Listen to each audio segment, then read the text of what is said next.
In just a few years, we had the lowest poverty rate in the history of our country, of our African American population, our Hispanic population, our Asian American population, our veteran population, our high school graduate population, our people with disability population. I mean, we can break down our nation and population into so many segments. And I would argue that every single one of them will have the lowest rate of poverty in the history of our country because of his policies directly.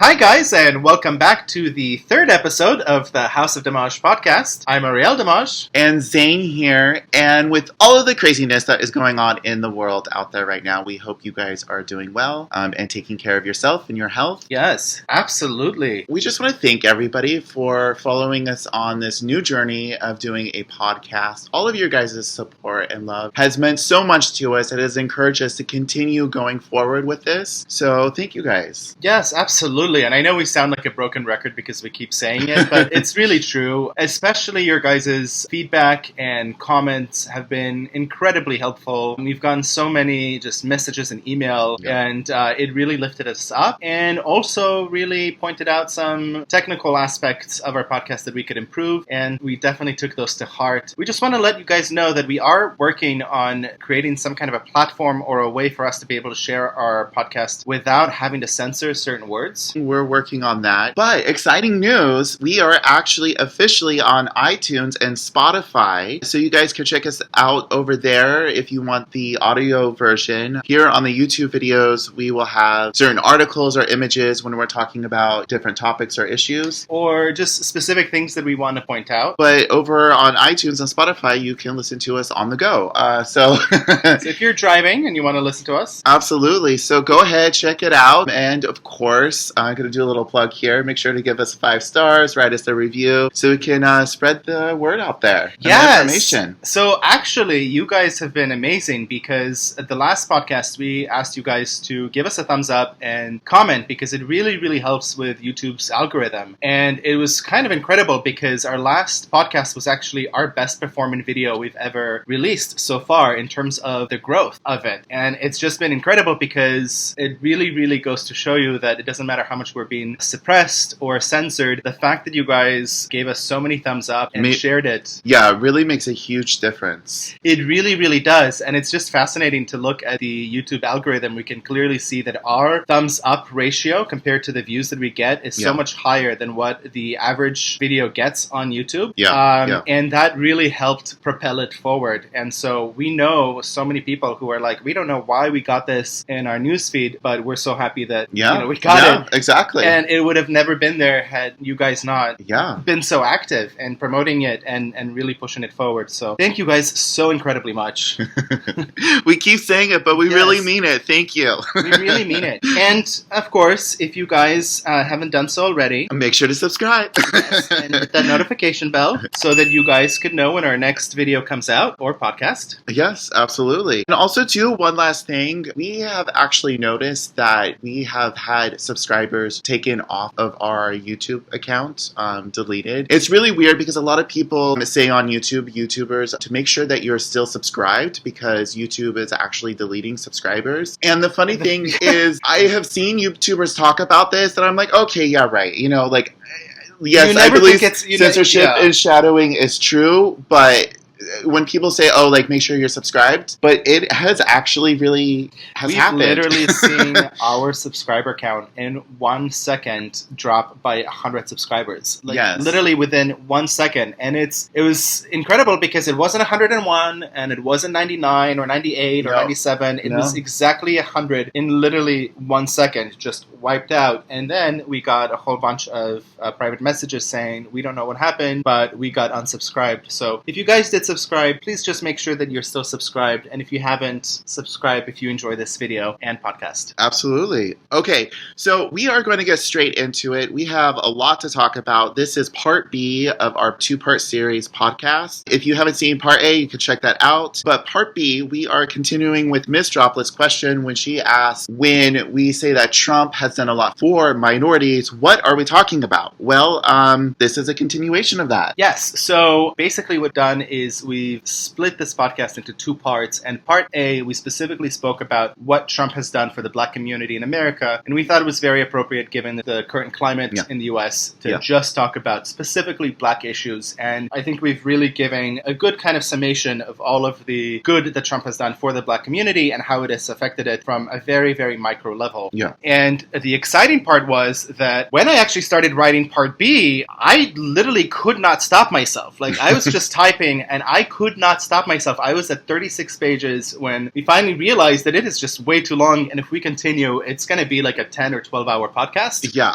So we've had to scale it down a lot. And I think it's really kind of cool because there's so much that is unknown about our president, especially in terms of what our president is doing for minority groups in America. Yeah. Well, because they don't talk about it in mainstream media. They don't. They don't talk about it in the mainstream media. And most people just don't know. And if you just do a simple Google search, you won't find anything positive about the president either, because it's buried so deeply in the searches, if they even come up at all. Yeah. And here's a little side note to that. We are not sponsored by anyone. By anyone at all. But I just want to throw it out to people who don't know about it. Go to DuckDuckGo. They do not track your information, so you can search the internet and get more resources. So that actually really helped within this. Yeah, DuckDuckGo is actually kind of amazing because not only do they not track your web browsing history like Google. Yeah, like Google and everyone else. Not only do they not track your browsing history, they also, when they give you the search results, they don't actually manipulate the results. So they're not promoting one point of view or another. They're literally just letting the algorithm put out whatever is out there. So it's kind of cool because you could literally type the same question to Google and the same question to DuckDuckGo and see completely different results. Google will always have the first couple of pages very critical of the president, whereas DuckDuckGo sometimes does, sometimes isn't. It just really depends on the algorithm and the question that you ask. But having said all of that,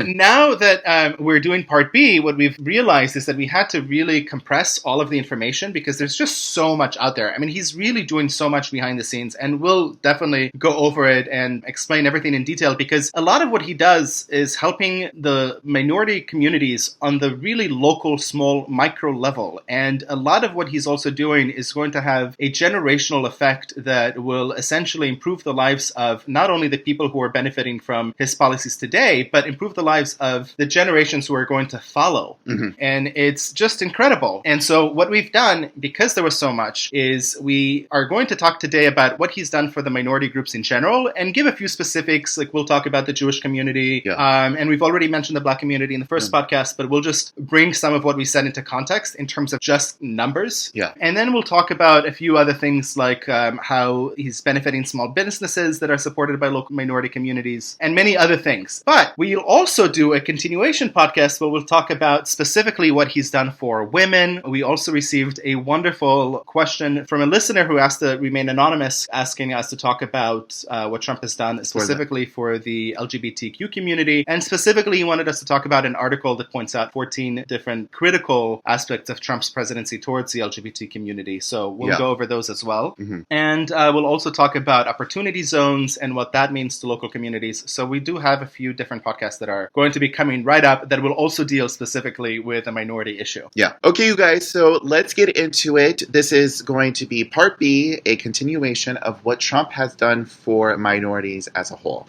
And then we will continue with future podcasts, what Trump has done for women, what Trump has done for LGBTQ. What Trump is currently doing for people during the crisis. Exactly. Yeah. So today, let's get into it. Ariel? All right. So, okay, do you guys remember when Trump, at his inauguration, boldly proclaimed that the forgotten men and women of our country will be forgotten no longer? He specifically singled out mothers and children trapped in poverty in our inner cities and rusted out factories scattered like tombstones across the landscape of our nation. And he really meant every word he said. 4 years later, clearly he did, yes. Because even before Trump became president, both parties had largely given up on solving the real issues that were plaguing the people of color in this country. Democrats tend to buy their votes with a lot of empty promises, while Republicans, just fearing the constant accusations of racism, barely addressed these voters altogether. And largely just ignored them. So within the last 4 years, what we've actually realized is that neither approach has been acceptable to Trump. He's made regular appearances in the Black community and minority communities in general, trying to figure out what it is that they need in order to succeed in today's America. And instead of following the Democrats' dogma of assistance, which is really meant for for eternal dependency. Yeah, yeah. Trump promised to create more high-paying jobs with less educational requirements to close the wealth gap. He's also promised to find ways to encourage more minority homeownership and minority business startups. Yeah. And he's promised to give minority families more choices as to where to send their children to school. Yeah. So that they could later succeed in their future. Yeah, I mean, this affects generations. I mean, this goes back to what we were talking about, before with the Chinese proverb. Absolutely. You give a man a fish, you feed him for a day. But if you teach a man how to fish, you feed him for a lifetime. And that's exactly what the Democrats are doing. They are giving a man a fish a day. They are making them dependent on the Democrats forever. For survival. Literally for survival. And the Republican Party is all about being individual. And self-sufficient. Individual rights. And you are being taught how to fish. And I think this is exactly what Trump is doing. He is basically giving people tools to help them generationally to pull them out of the situation that they're in. Exactly. And it's interesting because rhetoric tends to dominate the political narrative in today's world. Yeah. Yet policy is so much more important in determining the outcomes of people and workers. Oh, yeah. And wittingly or not, Trump's policy has been more favorable to minority workers as a whole, more so than anyone. Yeah. And I would say so much more favorable than many members of the administration could have possibly ever expected. Oh, yeah. Oh, definitely. Right? I mean, in just a few years, we had the lowest poverty rate in the history of our country, of our African American population, our Hispanic population, our Asian American population, our veteran population, our high school graduate population, our people with disability population. Yeah. I mean, we can break down our nation and population into so many segments. Right. And I would argue that every single one of them will have the lowest rate of poverty in the history of our country. Yeah. Because of his policies directly. Yeah. And this is why it was like 36 pages of exactly. the podcast. Yes.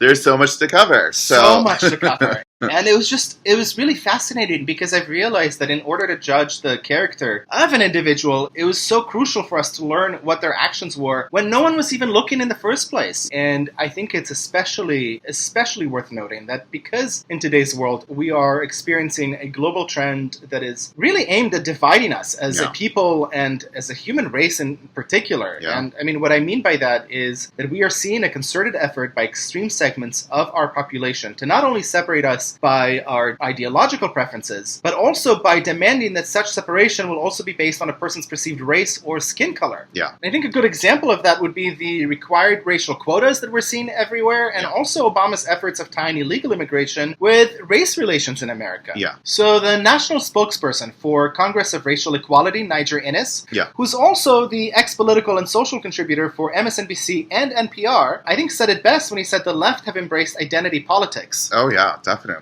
He's explained that by saying that the reason the far left wing does that is because they have had control of inner city America for 50 years or longer. That's for sure. And they've done nothing for the black community, nothing for the Hispanic community, and nothing for the poor working class white community for years. So what do? Yeah, that's a good question. They stoke fears within vulnerable communities in America. Yeah. And those vulnerable communities tend to be our minority communities. Yeah. And so in this podcast, our goal, our overall overreaching goal is going to be to show precisely what Donald Trump is standing up for and what he's fighting against during his presidency and even before when no one else was paying attention. Yeah, I mean, this is really important because a lot of people on the left are arguing Trump hasn't done anything. So this is, I mean, literally these podcasts are going to break it down for you exactly what he's done, what policies he's passed, and not only that, what he's also done in the past. Right, what he's done in the past, because supposedly Donald Trump is such a big racist, but it just, the numbers and the facts just don't align with that worldview because we can look at the history and we can see what he's actually done. And that's why, we pointed out that rhetoric versus actions really make a big difference. Oh, yeah. And, it's a choice. We make a choice whether we want to listen to rhetoric or whether we want to look at actions of an individual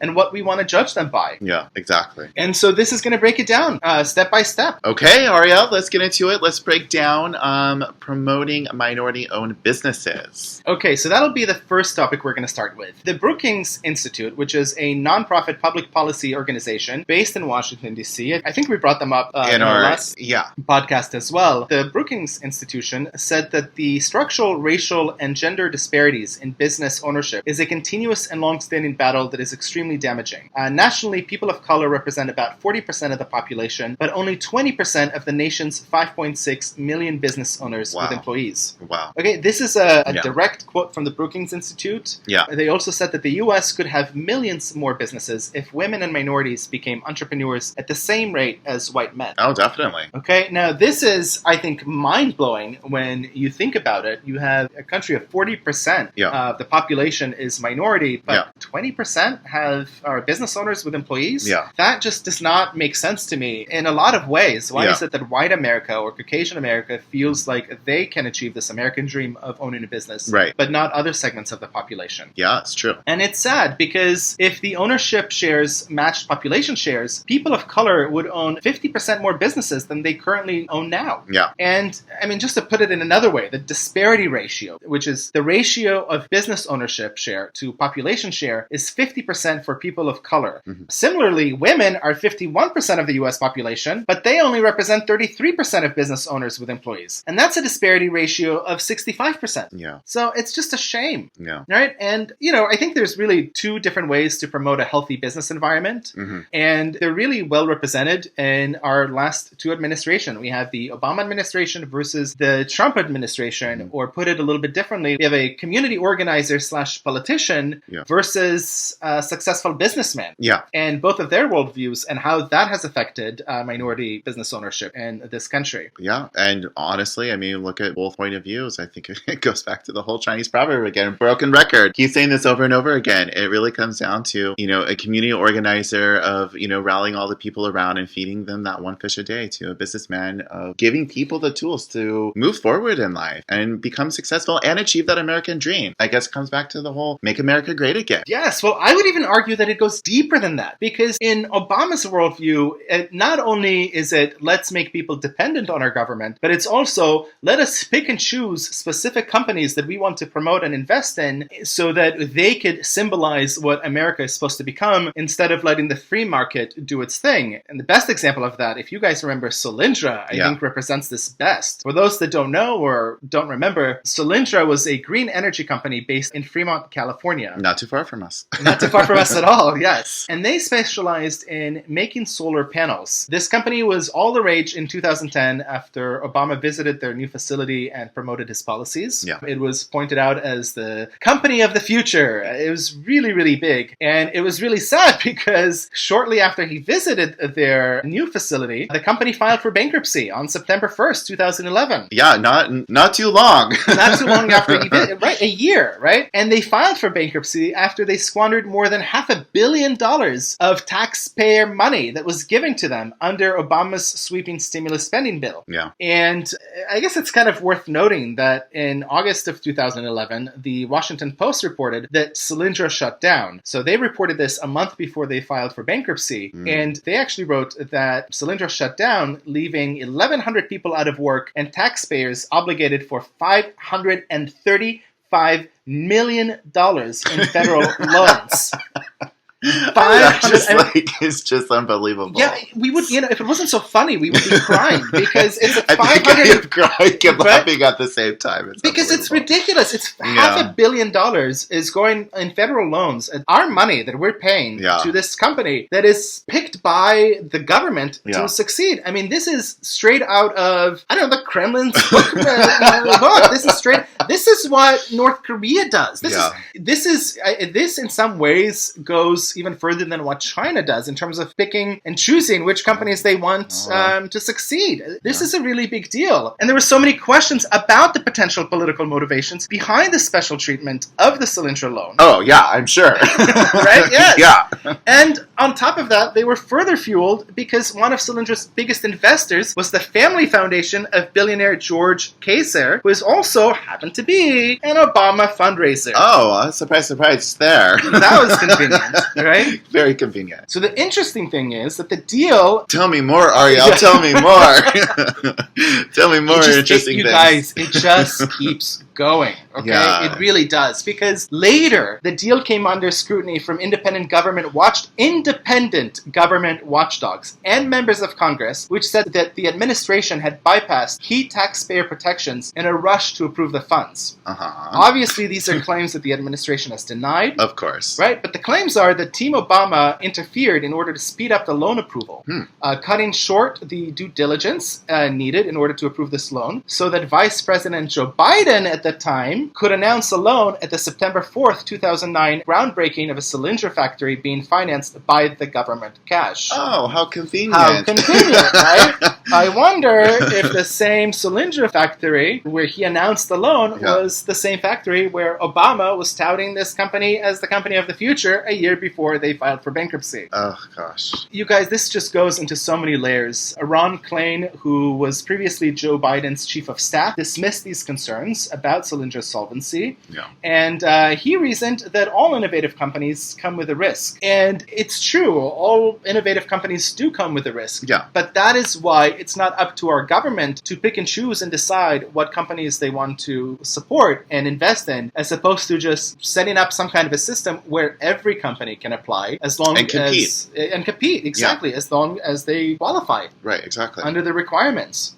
And then on the other hand, we have President Trump, who used his administration to tackle job creation through job training, tax reform, deregulation, and increased transparency, which created a better environment for businesses in general, but also for minority-owned businesses in particular. And all of that came to fruition in just a few short years because we did have the lowest poverty rate for all of our segments of the American population. Oh, yeah, the numbers are there. The numbers are there because COVID-19, the U.S. population has never had it better in terms of poverty levels and really access to great-paying jobs and closing the wage gap. And I think part of the reason why all of that happened is because he worked closely with the Department of Commerce's Minority Business Development Agency. He signed an executive order that eliminated excess regulations, which we'll talk about more later. He also signed his tax cuts that included provisions that specifically benefited minority-owned small businesses, which is a segment that contributes more than $1 trillion in annual economic output. $1 trillion. Okay, $1 just trillion. minority-owned small businesses. That's amazing. Okay, now imagine if the numbers of minority-owned businesses matched the actual numbers that they have as part of our population. Oh, yeah. How much would they have contributed then? Oh, my gosh, yeah, amazing. It would be incredible, right? Our president also signed a memorandum that dedicated at least $200 million a year to promote STEM, the science, technology, engineering, and math education, aimed at specifically benefiting women and minorities. And I think we talked about it a little bit in our last podcast as well. We did. So all of that culminated in the U.S. for the first time on record having more job openings before COVID-19 than unemployed Americans. Yeah, I mean, that's incredible. For the first time ever. There were more than 7 million job openings, which outnumbered job seekers by more than 1 million. And that means that the wages are going to rise because now companies are going to have to compete for job seekers. That allows people who have never even looked for a job before or given up on looking for a job the ability to find a good paying job and come out of the fold and join the society, the working society, and the working class America. Our wages have been growing at the fastest rate in over a decade, with year-over-year wage gains exceeding 3% for the first time since 2009. 2009, that's amazing. Remember when we were told that would never be done, that the idea that Americans' wages are going to be rising so fast would never happen because now American workers have to compete with international workers? Well, Trump proved everyone wrong because they did.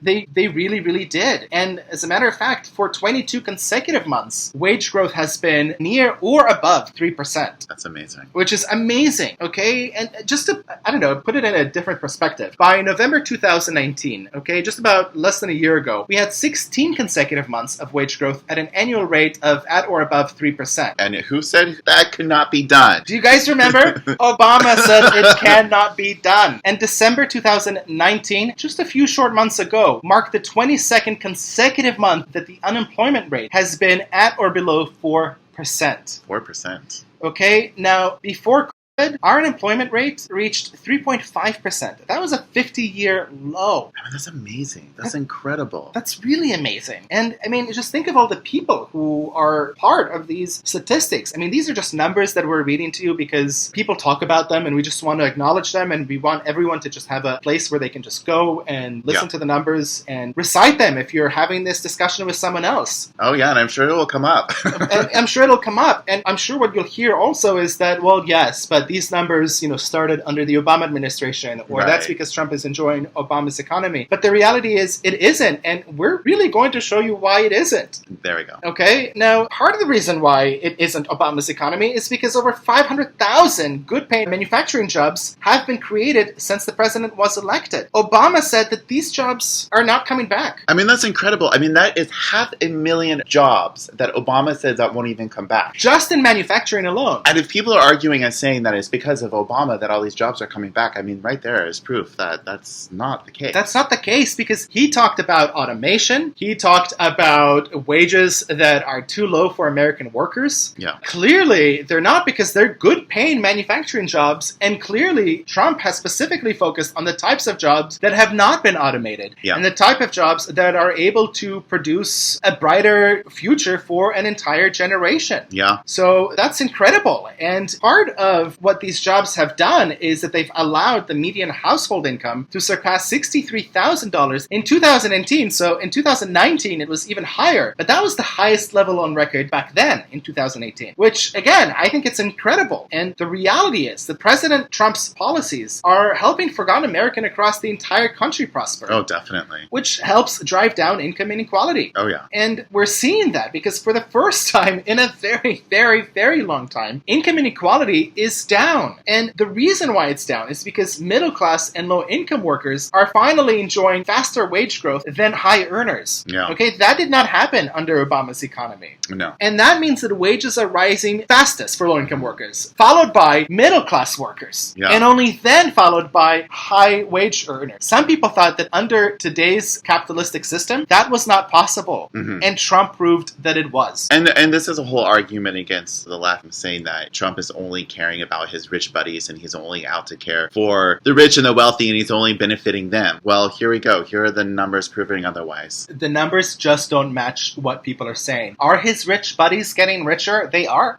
They definitely are, but they're not getting richer faster than lower and middle class Americans. Oh, there we go. In terms of the percentages of their wealth. And that is a really, really big deal, because that is what is going to allow us to actually close the income inequality gap that America is really struggling with.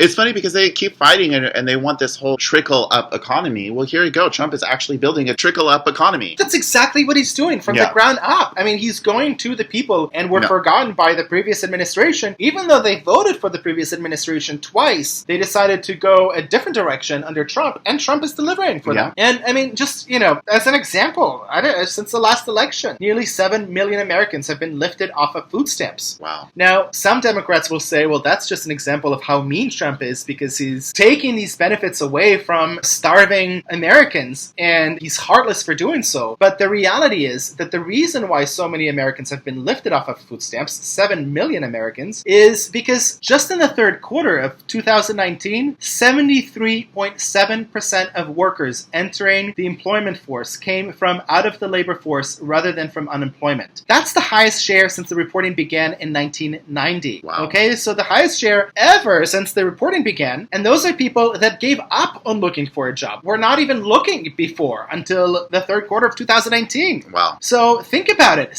Almost 74% of the new jobs that were created in those 3 months are people who were not even looking. These are people who are not even considered unemployed anymore. Yeah, they just completely gave up. They're not even part of statistics anymore. Yeah. And they're coming back, and they're working. Yeah. So those are the people who are helping drive up the wages, and those are the people who are now coming off of food stamps because they now finally have jobs. I mean, that's incredible. That's not because Trump is taking away their food stamps. It's because Trump is just giving them a better life. Yeah. Oh, yeah. 2 words, Chinese proverb. Exactly.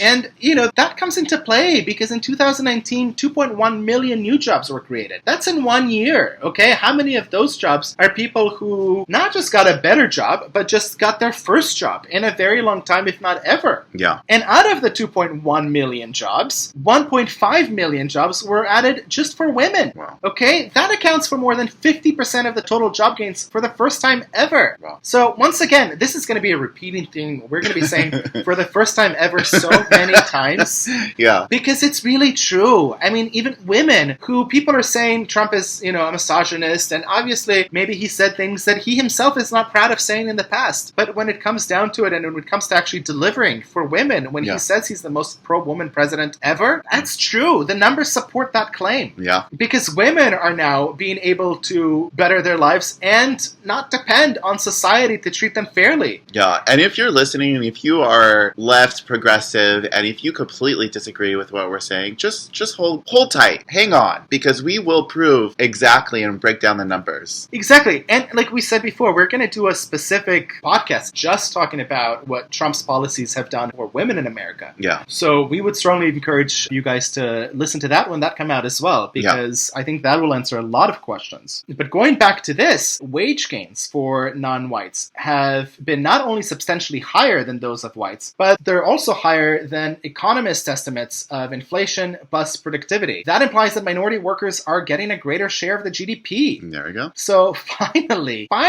people of color in this country, and not just people of color, women, people with disabilities, are finally getting a fair shake in this capitalistic economy, who many people on the left are saying it needs to be completely revamped and fit a more communist and socialist narrative. And Trump is just blasting that idea left and right. Yeah. Because his pro-growth policies are actually helping businesses of all sizes thrive like never before. And it's important because all sizes also indicate small businesses, but yes, also large corporations that hire a lot of the minority workers in America as well. Yeah. And the interesting thing is that small business optimism under Trump broke a 35-year-old record in 2019. And it remains historically high to this day, despite the pandemic. Wow, that's just incredible. That's incredible, right? Because all these small businesses, who many of them are minority owned, are still optimistic despite everything that is going on, despite all the shutdowns. And I think that would help explain why Trump's approval rating among various minority groups has been higher than his GOP predecessors before him, because he's, again, doing things that actually work for them, and people notice it. Oh yeah, we could testify to this. I mean,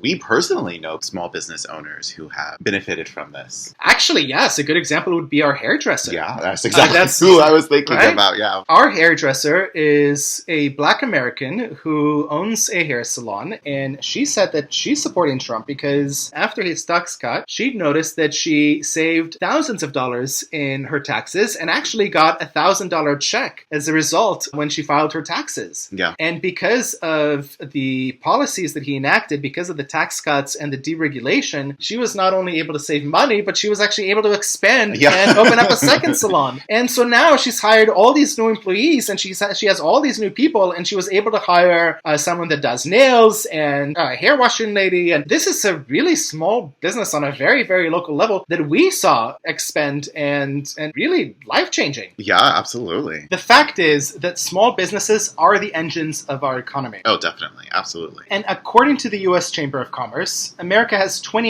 million small businesses. Now, these are all small businesses, ones that have employees and ones that don't. And they represent more than 99% of all employers, accounting for nearly half of all private sector workers, and they produce more than 60% of new jobs. Wow. So contrary to popular belief, and contrary to what, the left and the media is telling us, how these corporations are taking over America, and, these corporations are taking advantage of American workers, which, some obviously do. Definitely. The reality is that small small businesses are the ones that employ the majority of Americans. Yeah. And I think in our last podcast, I said something like 70% or 75. It's closer to 60. Yeah. So it's kind of nice to have a chance to correct myself. But that's still a massive portion of our society. Yeah. And much more than the majority. Oh, definitely. The reality is that since Trump's inauguration, he's been prioritizing workforce development since day one. Mm-hmm. Actually, at his inaugural speech, he said, and I quote, "We all enjoy the same glorious freedoms, and we all salute the same great American flag, and whether a child is born in the urban sprawl of Detroit or the wind-swept plains of Nebraska, they look at the same night sky and dream the same dreams, and they are infused with breath but the same almighty creator." I love that. Isn't it? It's just, it's so deep, and it's really beautifully said, because it's true. It really doesn't matter. I mean, we've lived all over the U.S. All over the U.S. And, you know, the reality is we've had the same dreams. Yeah. Right? We all want to succeed. We want to feed our families. Yeah. You know, we want to make sure that our loved ones are doing well. And we want to make sure that we have a way to support ourselves. Definitely. And Trump has been ensuring that American workers are prepared to fill high-quality paying jobs. And besides following through on his promise to revitalize American manufacturing, he's also worked to expand apprenticeship programs, helping Americans gain hands-on training and experience with no student debt. Yeah. So all these people who are going to all these colleges with tens of thousands and, you know, in our friend's case, hundreds of thousands of dollars. Hundreds of thousands. In student loans, you know, these people can get an upper hand on their life without even having to worry about any of this debt. Yeah, I mean, that's amazing. I mean, that right there already automatically puts you a step ahead. A step ahead. Yeah. So much more so, too. And I mean, these sorry, I just have to say this. The people who are going through, like, the experience of having the student loan just weigh down on them, I have so many friends that has just, like, they just feel defeated by life. They do. And we just have, in our circle, we have so many friends who went to Ivy League schools. So they're looking at hundreds of thousands of dollars in debt. We're not talking about, you know, 10 or 20. We're talking about $100,000, $200,000, $300,000 full-on house payment. Debt. A full-on house payment. And that follows them for, you know, 20 and 30 years. Sometimes forever if they continuously defer their payments. And it literally is a weight that's just weighing them down. And it's also very sad to see, because when they start having families and, you know, they're building for not only their future, but for the future of their offspring. And they actually have a real mortgage. They have basically two mortgages, where they have their house mortgage and their student loan. And it's this self-fulfilling kind of circle of life where, because the parents have all this debt that, you know, they're carrying through, they're unable to save for their children's college education. And so they're going to have to take on more debt as well. And it's just a never-ending thing that people are going to be grappled with. And, you know, the reality is that in today's world, I think a lot of people question whether it's even worth it getting a degree, not just from an Ivy League university, but a degree in general, when there's so many jobs that offer similar pay, if not higher, sometimes just a little bit lower, but with zero debt. Oh, yeah, and especially with virus. I mean, what's the point of even signing up for a university if you can't even go to the university? Can't even go. Yeah, exactly. But that's a whole other topic. That's a whole other topic, yes. Not to mention, you know, the years that you save through going through some kind of apprenticeship program where you become an apprentice for a year, 2 years, 6 months, as opposed to going to like a 4-year university and then having to get a master's and a PhD. And some of these trade schools pay way better than what than jobs getting a degree pay, which is absolutely incredible. Which is, that is a very, very real and true statement. So, you know, these are just some of the ways that Americans' lives are being impacted at a very, very, very individual level. Yeah. And how it has this impact on a generational level as well. Oh, yeah. So anyways, moving on, Trump also established the National Council for the American Worker, and they're tasked with developing a workforce strategy for the jobs of the future. Yeah. Since then, we've had 370 companies that have signed on to the president's pledge to America's workers, pledging to provide more than 14.4 million employment and training opportunities. Wow, that's incredible. Over 370 companies employing 14.4 million employees. It's just, wow. It's a mind-boggling number, because those are usually numbers that presidents are able to create in two terms, right? The presidents will create 8 million, 7 million jobs, 5 million jobs, whatever the numbers are, depending on the president and the economic times of the time. But 14.4 million jobs that are going to be created through these 370 companies is just a direct example of the opposite of what is being claimed, and how, Trump is basically pushing these American companies abroad. And the reality is that since his inauguration, a lot of these companies have not only, scaled back on their operations abroad, but they've actually expanded operations here in the U.S., including large corporations like Apple and Amazon and a lot of, national corporations here in the U.S., but international corporations who are coming to America and are now creating American goods using American workers. And, actually just thinking about this right now, I'm sure that actually set a lot of these companies up for success during the whole coronavirus, because the virus is really going to cripple a lot of companies from actually succeeding because of new regulations. But now, since they've actually built up that foundation here in America due to Trump, that is such so they should. Good these point. Companies should be thanking him. That is just a little side note. Just there. a little side note. I mean, that's just a brilliant note, because think about it. All these companies now have to delay all these productions for these products that they're launching. Yeah. And it would have been really convenient if they could just develop them here in the U.S. Yeah. Definitely save a lot of money on shipping. Yeah, there you go. There we go. Yeah. And the reality is his policies are working. Yeah. They really are. It's because the small business index rose to 71.7 during the first quarter of 2020. And that's up almost half a point from 71.3 in the last quarter. And the reason why these numbers are so important is because this is the highest score since the survey began. And it marks the third consecutive quarter that the index has set a new record. Just like constantly breaking records. Okay, constantly breaking records. And this is not just me, saying this on this podcast. This is according to the MetLife and the U.S. Chamber of Commerce. Yep. Okay, so we're going to be linking that below. You're more than welcome to go and read these. We will be linking the links below in the comment section and not within the description, because yet again, here's another thing that we've noticed is sometimes that when we do link below resources that were flagged, so we will link them below in the comments and not in the description box. Yes, good point. If we link things in the actual description box, then our videos are tagged. Not all the time. It varies. It's the censorship is very interesting. Yeah. Let's just put it that way. But we're finding different ways to work around it. Right, and, yeah. Hopefully we'll continue. And to also do so. it depends on like where you're listening to us. If you're listening to us on iTunes or Spotify, or if you're off of our website. But just look around and those links will be somewhere within the comments description somewhere. Yeah, so all of these things that Trump has done have been in such great contrast compared to what the Obama and Biden administration's answer was to people trapped in poverty. And that was basically free cell phones and more food stamps. And it's sad because the Obama-Biden's economic policies led to a stagnating economy. They led to fewer jobs and a low rate of black and minority small business startups. As a matter of fact, for some of the minority populations in America, it actually led to smaller, lower wages when you compare that with inflation rise. And it's just very sad because the widening wealth gap between minorities in general, but black people in particular, and just about everyone else has become so great under the previous administration that it's now taking a lot of effort and really a lot of changes from within, great changes, far-reaching changes, in order to now close that gap. And it's just amazing because Trump is really succeeding and he's doing a really good job at it. Yeah, you know what? I just have to say, for people who are listening, who came over here for my walkaway video, and who have commented on my walkaway video and said they're libertarian or that they're on the fence and they cannot get behind Trump because of everything that they've heard about Trump, we really hope that this actually breaks it down so you can actually see what Trump has done for minorities, especially in comparison to the Obama-Biden administration, and seeing what Obama and Biden have done. I mean, look at this. They basically just gave people free cell phones and food stamps. That is, yet again, I keep saying this over and over again. I know it's a broken record, but it is a Chinese proverb of just giving a man a fish a day. I mean, that does nothing. This absolutely does nothing. What are these free cell phones and food stamps have done? It makes people feel good. It makes people feel good in the moment, and it makes them feel like the more of us they love accepting, Well, also it makes people feel like the government is taking care of them because they're giving them these like really necessary utilities now. That is something that everyone should have. At this point, I think cell phones and food has become almost like a human right as opposed to just a privilege.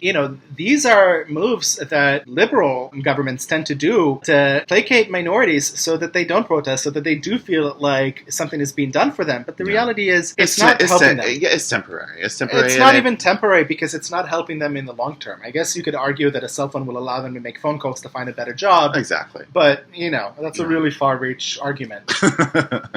But you're right. We did show all the benefits that minorities have enjoyed under the Trump administration. Mm-hmm. And we've talked about the numbers, and we've talked about how they've impacted certain segments of the population. And now let's talk about what he's actually done in order to achieve these numbers. Yeah. The first thing we want to talk about, which is really his first major accomplishment in office, which was really hilarious, because I don't know if you guys remember, during the first year of his office, people chided him for not being able to accomplish anything, for being a terrible president, and he's really, really doing nothing for the people that elected him. And it's funny because now, almost 4 years later, the criticism that he's getting is that he's doing too much.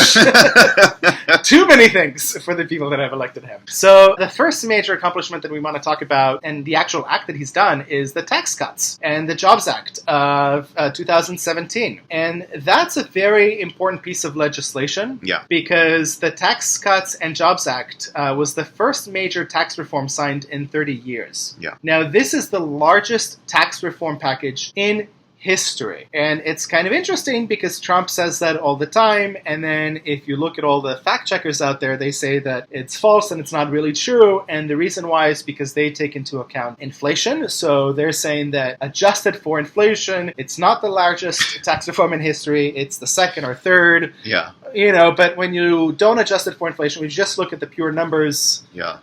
It is the largest tax reform package in history. And as a matter of fact, more than 6 million American workers received wage increases, bonuses, and increased benefits thanks to these very tax cuts. There you go. $1 trillion has poured back into the country from overseas since the president's tax cuts. Now, people are talking about the growing stock market, and people are talking about how only the rich are benefiting from this. The reality is that most workers, or many workers, hold their pensions in the stock market. They've greatly enjoyed from it, and obviously part of that $1 trillion has been pouring back into the stock market, but also into people's pockets. I mean, we have friends who work for Apple and Google who received $1,000 as a result of these tax cuts. They now will have to pay less taxes as well, and of course these companies are now building actual factories here in the US and expecting their existing campuses. Yeah. So, and we're seeing multiple new campuses just around us that are being built, just in our area alone. More than 8,760 communities in all 50 states, the District of Columbia, and the 5 U.S. territories, which include American Samoa, Guam, the Northern Mariana Islands, Puerto Rico, and the U.S. Virgin Islands, have been designated as opportunity zones. That's okay, incredible. So to all the people that say, Trump doesn't care about Puerto Rico, he only cares about white males or whatever. This could not be further from the truth, because we all know how much Puerto Rico is struggling and suffering, and as specifically direct as a result of these tax cuts, Puerto Rico can enjoy now just an exceptional amount of investments pouring into their territory because of his insistence of having these opportunity zones. I love it, yeah. Something many Democrats have opposed. Mm-hmm. And the reality is that these opportunity zones are projected to spur over $100 billion in private capital investment and impact nearly 35 million Americans. I mean, that's just like huge statistics, and we are going to do a full-on podcast just talking about opportunity zones and really detailing what this means to Americans, because, I mean, just even, where we live, I think we live in an area that is designated as an opportunity zone, and the amount of investments that we're seeing from our apartment complex that has received some of these benefits has been astounding. Yeah. Oh, yeah. Astounding. They have not improved this apartment complex in years. Yeah. And now, during the COVID crisis and pandemic, we're in full construction. We're in full construction mode. Yeah, providing jobs to people. I mean, there's so much economic growth happening just in our area alone. Yeah. And it's just fascinating because despite the shutdown that is happening in California, even they can't stop the economic growth that Trump has pushed for, even in these areas. And I could tell you, we definitely live in an area that is majority minority. Definitely. And the direct recipients of these benefits are minorities who are living here. Mm-hmm. So, but anyways, more on that in a separate podcast. That's a whole other podcast. Really, really go into it because there was just so much to cover there. But also, what this administration has done is it's been supporting working families, which has been a priority of this administration, and something that hasn't necessarily been a priority of previous administrations, and not just the Obama-Biden administration, but I think administrations in general that have been either more government-focused or more private corporation-focused. But this administration has signed legislation securing historic levels of funding for the Child Care and Development Block Grant, helping low-income families access child care, which is a serious issue that America is dealing with. I think it's one of the number one issues that families deal with is child care. It's one of the number one issues. I think you're absolutely right. And, I think especially today, because of the pandemic, so many people are going to be struggling because schools are closed. Yeah. And so they're definitely going to need child care for when they're at work. Yeah. And it's interesting because during his joint address to Congress and each one of his State of the Union addresses, the president called on Congress to pass a nationwide paid family leave plan, which the Democrat-controlled Congress has yet to do. So for all this talk about, Democrats being for women and, helping women, this is something that I think majority of women really, really struggle with. And hey, here's a free pass. The president will sign legislation that you put on his desk. Just do it. And they have not done it. Wow. They just haven't because they don't want to give the president any wins. Well, and of course not. Just very sad because they also haven't done it during 8 years of Obama's presidency and during the first 2 years that they had complete control over both Congress and the Senate. Yeah. So veto-proof control. Very, very sad. But despite the hard time that the Democratic-controlled Congress is giving our president regarding family leave, the president signed into law 12 weeks of paid parental leave for federal workers. Now, it would be great if this were able to be extended to people who are not working for the federal government. Yeah, exactly. But at least the federal workers are enjoying this benefit. Mm-hmm. And I don't understand why Democrats are not on board for this. Well, I mean, we do understand why. I guess we do. Yeah, we do understand why. Also, the president's tax reforms provided a new tax credit to incentivize businesses to offer paid family leave to their employees. Yeah. So again, something that the Democrats are not taking up, but the president has took up using his tax cuts to at least incentivize businesses. If he was not able to make it into law, at least incentivize them to help families who are struggling when they're expanding their families. Yeah. And I think this is really going to make a really large difference in people's lives, especially during such an important time when they're expanding their families and starting a new life together. Definitely. On top of that, in addition, these historic tax reforms doubled the child tax credit, which is increased by 100% from what it was, benefiting nearly 40 million American families with an average of over $2,200 in 2019. Yeah. So 40 million American families are getting $2,200 just in 2019 because of these tax cuts. Yeah. That's a huge segment of the population. So people are saying his tax cuts are not working for anyone except the wealthy and the rich. That's just not true. No. It's just factually not true. And the great part about these tax cuts, that in addition to just seeing tax cuts and enjoying tax cuts, both on an individual level, but also on a corporate level, and really on every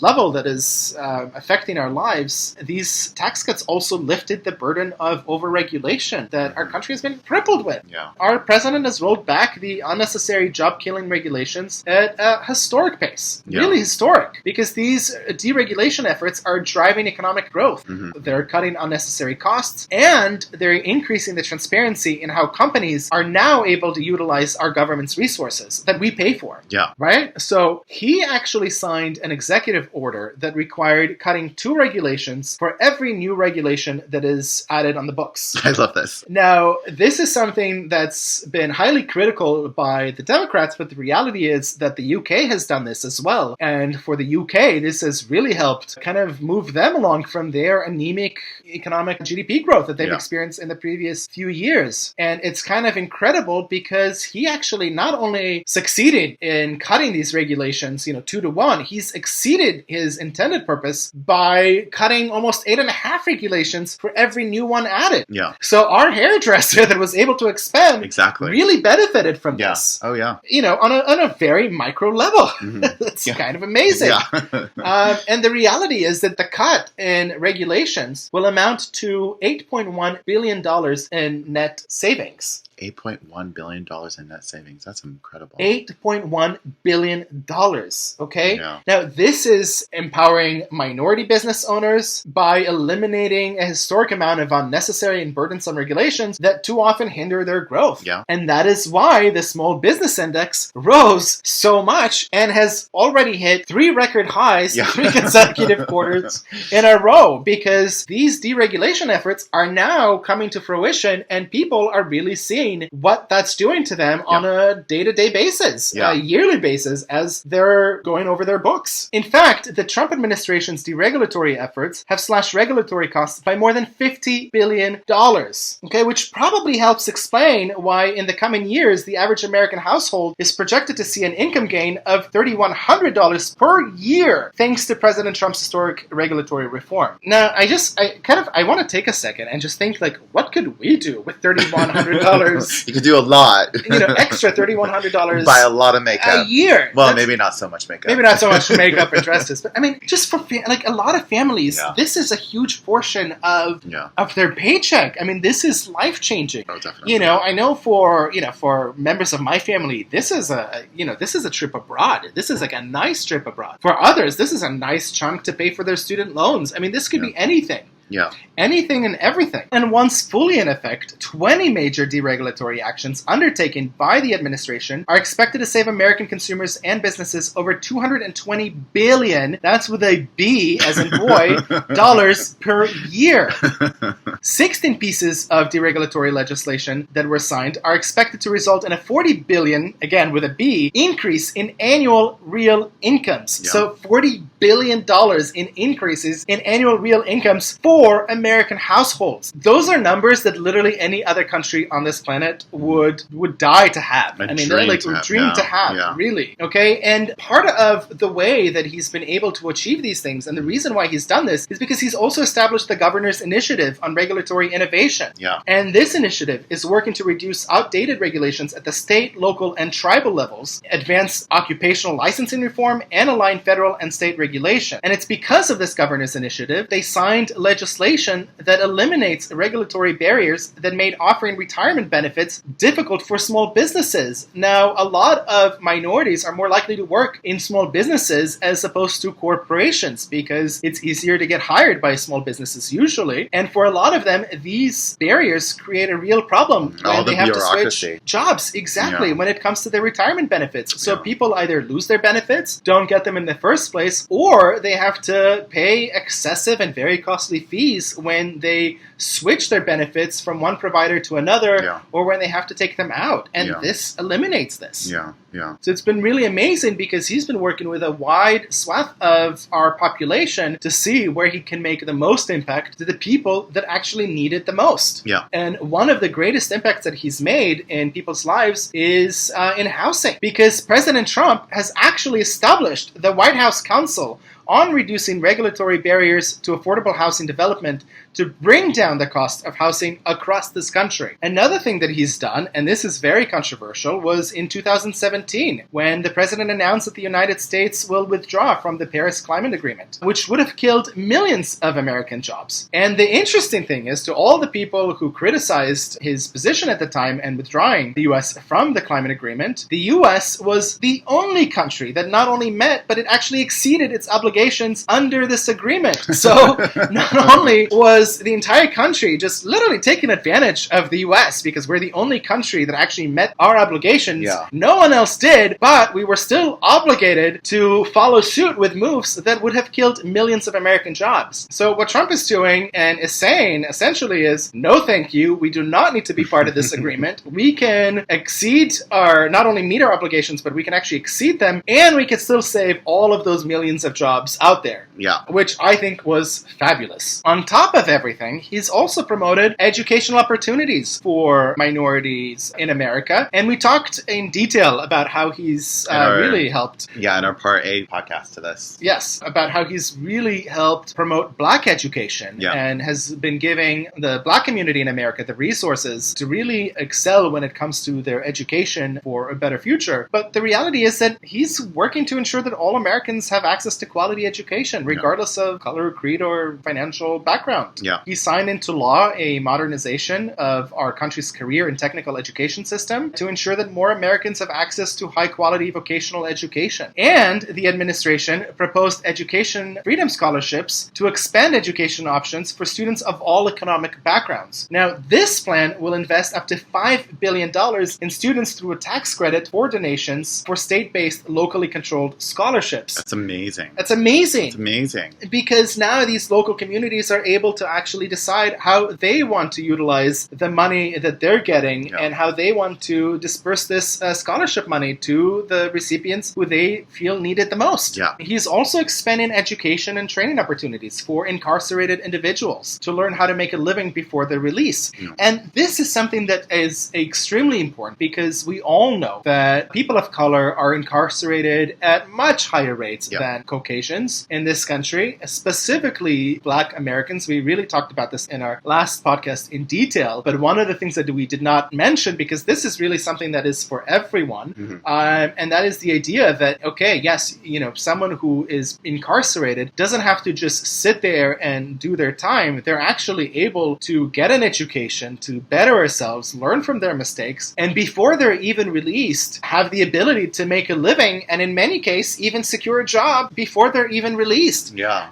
This is changing the fabric of our society from within, because we have really large proportions of our society that are incarcerated. Yeah. And I mean, this is also going to have a direct impact on future generations as well, is because their parents are being set up for success so that they can actually make a living, which also brings me to another interesting point. I really wonder, with all of the states who are releasing inmates during the whole coronavirus, because they don't want to contaminate everybody, if they're actually setting them up for success or not. That's such an interesting point, because a lot of these people who have been released because of the COVID concerns are now out in the free world, but not only are the states that are releasing them shutting down the economy, so they're unable to get good quality job, but what kind of resources do they have to better themselves now that they're out? Yeah. Are they just going to be back as soon as, the shutdown ends? Because, again, they have to resort back to their old lifestyle because they don't know anything better? I don't know. We hope not. We really hope not. That's a really good point. And it's really sad because, if you're Black in this country, if you're a Black male, your probability of being incarcerated is 1 out of 3. Yeah. If you're Black or Hispanic, most likely you have like a greater than 90% chance of knowing at least one person who is incarcerated. Yeah. That's just sad.